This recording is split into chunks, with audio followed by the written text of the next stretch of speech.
Like my content and want to see it early? Well, you can. For $1 a week or $4 a month, you will know what videos I'll be doing for the week, and you'll get to see a video of your choice every Thursday. So if this interests you, you can become a member by clicking the join button today and get access to wicked cool sub badges as well. If you can't though, I totally understand, and I just wanted to thank you so much for watching and being an awesome member of our community. I hope you guys enjoyed the video and have a great day as well.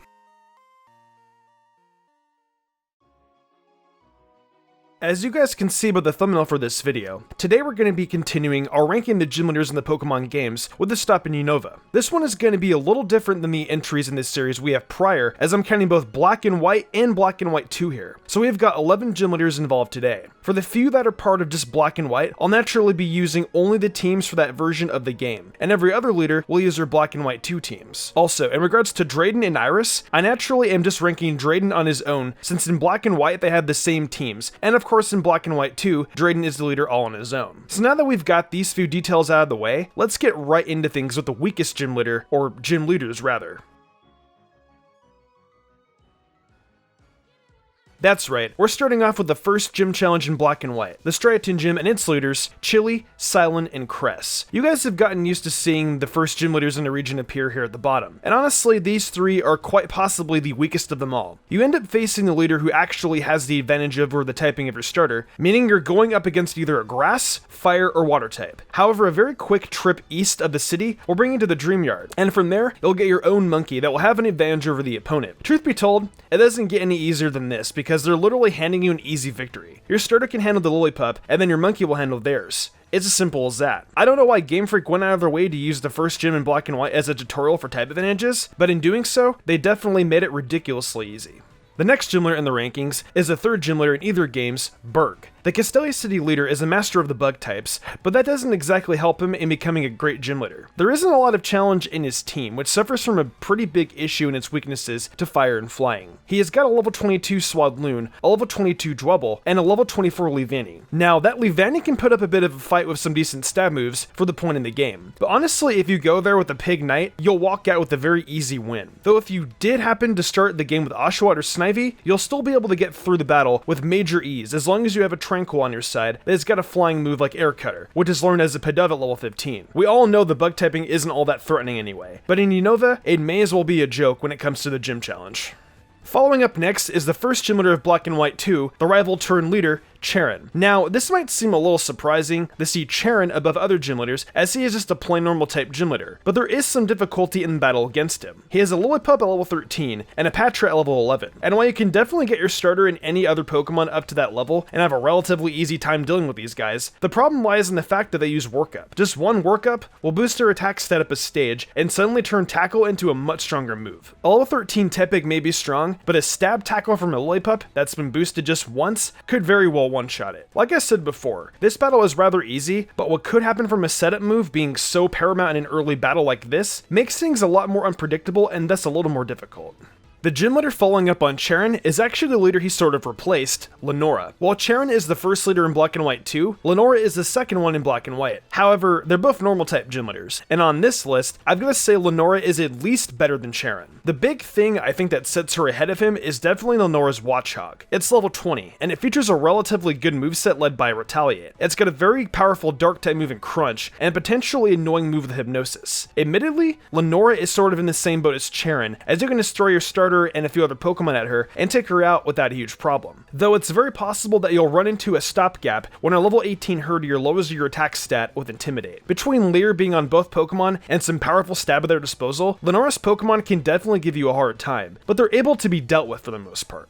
We move on now to yet another early gym leader, Black and White 2's Roxy. Now when it comes to Roxy, she really only has one Pokemon to worry about of the two she has in her team, and that is her Whirlipede. Roxy is just a second gym leader in those games, and at that point, you have gotten a couple of good options to throw on your team to deal with the Whirlipede. But even then, it has Poison Point, so it's a threat to many physical attackers to deal some poison damage. The biggest thing with Whirlipede is definitely its base 99 defense, which really stops physical attackers. It can take some special moves too, thanks to a base 79 special defense, and considering the real threat that Pidove with Air Cutter would be, it's much needed. That Whirlipede is enough to push Roxy past the other leaders that have come before here, but she is still very beatable even if it takes multiple tries. Just make sure you've stocked up on antidotes.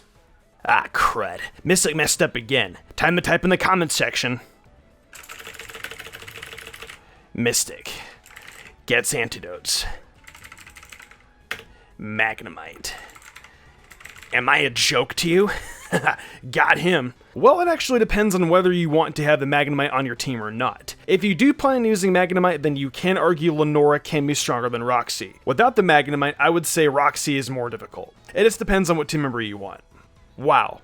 For once with one of these, we have an actual middle part instead of 4 on one end and 4 on the other. Right in the middle of the weakest and strongest is none other than Unova's resident pilot waifu, Skyla. The thing with Skyla is that she puts to usage some great Pokemon of her typing, mainly Skarmory and Swanna. She also has a level 37 Swoobat, which serves as a bit of a challenge. But the thing with that is it has good speed, and that's really all. So it can be handled pretty easily by anything with Dark-type moves. However, Skarmory's fantastic physical defense and Swanna's good speed special attack combo makes things a little tougher. There are definitely options in Black and White too for electric types, which makes things a bit easier. Though if you find yourself being outsped by Swanna, the battle becomes a lot tougher. It can easily take on all 3 starters using Air Slash and Bubble Beam, and its Feather Dance will cripple any physical attackers you use in battle. You really are going to have a big problem trying to defeat Skyla without an electric type, and that's what throws her right here in the middle. You can beat her rather easily with a special attacking electric type, but the fact that it's the only easy way to defeat her just goes to show that it's still a challenge regardless. So this next one might throw a few of you off, but hear me out. The first leader taking us into the stronger part of this list is Bryson. Bryson didn't return as a gym leader in Black and White 2, but that was not due to him being a bad leader. Well, really, he didn't return as a gym leader because he decided to return to acting, but whatever. His team is a level 39 Beartick, a level 37 Cragnole, and a level 37 Vanillish. Now I'll point out the Vanillish isn't exactly the most threatening Pokemon on this team. It can definitely be annoying though, thanks to Acid Armor, which when set up, could keep fighting types from straight up one-hitting it. But it's still not really any sort of threat if you're going through with the battle properly. Now, when dealing with Cragnole, things get a little more difficult, as you're now facing off with a Pokemon that not only has 105 base speed, but also 135 base special defense. While Cragnole doesn't have great regular defense, it does have Reflect, which will have the damage taken from physical attacks, so it's setting itself up to take hits and then come back at you with that 95 special attack. Aurora Beam and Frost Breath might not seem like the most threatening Ice-type moves, and they're really not, but they can easily chip away at you if you're not equipped to handle it. Finally, you have to deal with Beartick, which while being able to be defeated by simple Fighting-type moves, is still a hard-hitting physical attacker that could also benefit greatly from Reflect being set up. It has Swagger, which can enable your Pokemon to easily defeat it, but it can also cause you to lose at the same time. There's also Brine and Icicle Crash, one that'll hit harder the more damage Beartick has taken, and the other having a 30% chance to flinch if Beartick somehow outspeeds you. This battle isn't the most difficult, and that's why it's not the last one we're talking about, but going up against Bryson can be more difficult than some of you guys realize, in my opinion. We now move on to Elesa, definitely one of the most popular gym leaders from Unova right alongside Skyla. Her gym is electrifying, and so is your team, headlined by a level 30 Zebstrika. There's also a level 28 Emolga and a level 28 Flaffy, and the thing all 3 Pokemon have in common is the move Volt Switch. Now, what you guys might see as a way to pick apart a team, I see as a wild card that can make things into a real challenge. With the Pokemon constantly switching in and out of the battle and doing damage as they do, it begins to get hard to prepare for any of them. Zebstrika is a very strong Pokemon, and while you think you'll be able to tank its electric type moves of Servine if that was your starter, it has Flame Charge, which instantly throws the use grass type strategy out the window. If you're against Zebstrika and are trying to quickly switch out to something that can handle it, it's got Pursuit on it too, which could be easily used to punish you. This battle probably comes off as rather easy to you guys, but the constant stab Volt Switches being used by this team can catch up to you, especially if you're not prepared. And I know for a fact that plenty of people have been humbled by Elesa's team in the past. A ground type will serve as the ultimate counter for this battle, as there would be little to nothing she could do against a Drillbur, though without one she serves as a real challenge. Coming up next is the leader of the Opelucid City Gym, Drayden. Now I'm counting only Drayden here, as he and Iris had the same exact team in Black and White, and he is the leader on his own in Black and White 2 anyway. Drayden is a Dragon type user, and his team features 2 of the newly introduced Dragon types in Gen 5, a level 46 Dredigan and a level 48 Haxorus. He's got a level 46 Flygon as well, and in some ways it could actually be seen as his most dangerous Pokemon. Flygon has Dragon Tail, which is a good usage of its 100 base physical attack stat, and it can be used to drag your Pokemon out constantly. Rock Slide can flinch your opponent, and Earth Power is a more decent stab that can mess with your special defenses. Haxorus has got Dragon Dance, which is arguably the best Dragon type move in the games, and it will use Dragon Tail against you, which can hurt very badly. And even with negative priority, getting hit by that will still sting. Dredigan uses Dragon Tail as well, displaying the same strategy we saw earlier with the Laysa and Volt Switch. The thing that makes this a bigger deal is of course just how strong the Pokemon using Dragon Tail actually are. For instance, Dredigan has a base attack of 120, and the ability Sheer Force, so it's going to get a boost to Crunch, and of course a stab boost of Dragon Tail. Haxorus on the other hand, will get the most out of Dragon Dance, and make its stab boost of Dragon Tail hit hard, and Assurance as well. You're dealing with some incredibly hard-hitting Pokemon, and while Ice-type Pokemon can help you, it's very possible that even they will be taken out by the sheer force that is this team. Pun fully intended. Even with the negative priority from Dragon Tail, I still rank Drayden this high. Finally, we reached the penultimate spot of this ranking, and it's a classic choice for Unova. When you think of gym leaders here, especially those that are difficult, you probably think about Clay. The fact of the matter is this: Clay's Excadrill is incredibly strong and incredibly scary. His entire team makes use of the move Bulldoze. Stab for them all, and something that can run through any team and create a real problem. The level 31 Croc Rock and level 31 Sandslash definitely have their own perks in the battle, with Croc Rock being able to make use of Dark type stab, while Sandslash acts as a physical wall. However, like I said, it's all about that Excadrill. Just to remind you guys, Excadrill has a staggering 135 base attack, and a relatively decent for that point in the game, 88 base speed. It is capable of outspeeding quite a few Pokemon that are also at level 33, and then it will turn around and use Bulldoze and Metal Claw. Bulldoze, of course, will lower the target's speed, while Metal Claw can potentially raise Excadrill's defense. It's also got Rock Slide, so if you think you're going to come in here with a flying type and big brain this battle, well, you've got another thing coming. The only way to really defeat Clay with any sort of ease would probably involve getting your hands on a fast water type like Simipour or Swanna, and then make sure you're able to whittle down Excadrill enough with water moves so that you can swoop in and take it out with your other Pokemon before it ends up with an even higher attack stat than what it started with. I'm sure you guys all have your own ideas and plans that go into battling Clay that makes things easier for you, but in the grand scheme of things, he's definitely one of the more difficult leaders.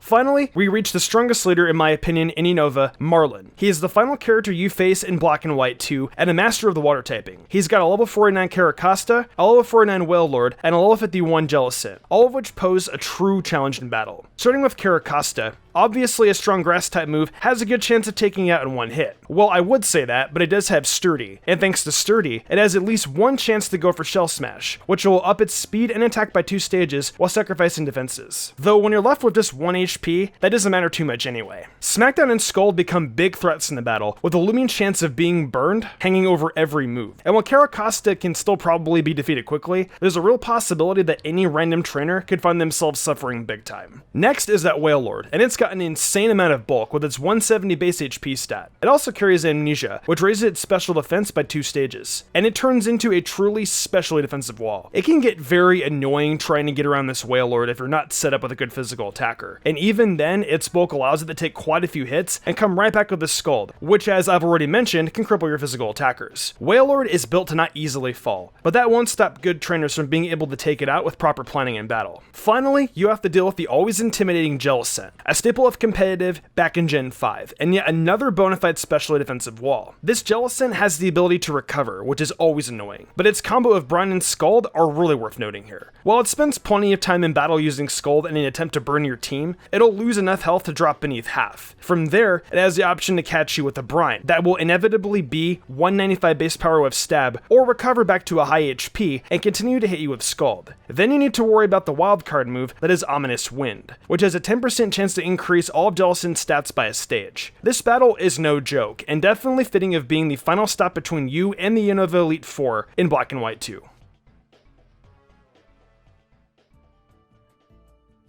Well, that's going to do it for this longer than usual ranking of gym leaders in Unova. Now that you've gotten through the whole thing, I definitely want to see what you guys think, so let me know down in the comments. Also, I just want to remind you guys of one thing before I wrap stuff up. These are, of course, my opinion, and I know that for myself and so many of you, none of these leaders may actually come off as a big challenge, as you guys tend to let me know in the comments whenever I put out these rankings. While that may be the case for us Pokemon Masters, it isn't like that for everyone who plays the games. What is easy for us is definitely not easy for everyone, and that's what makes Pokemon such an incredible and fun franchise. Anyway, enough of that. Like I said, let me know down below if you guys agree with these rankings. If you enjoyed the video, why not leave a like and subscribe to my channel with notifications on, that way you never miss an upload. If you want to support me further, consider following my Twitch where I stream all sorts of games from Pokemon to Fire Emblem to Zelda and much more. I also have an anime channel called MysticSage where I do anime reviews, rankings, and countdowns. So if you're interested in that kind of content, go ahead and check that out as well. If you want to support me even further and gain cool perks, check out my Patreon. These lovely people have all given me their support over there and I couldn't be more grateful to them. I think I'm gonna wrap this up though.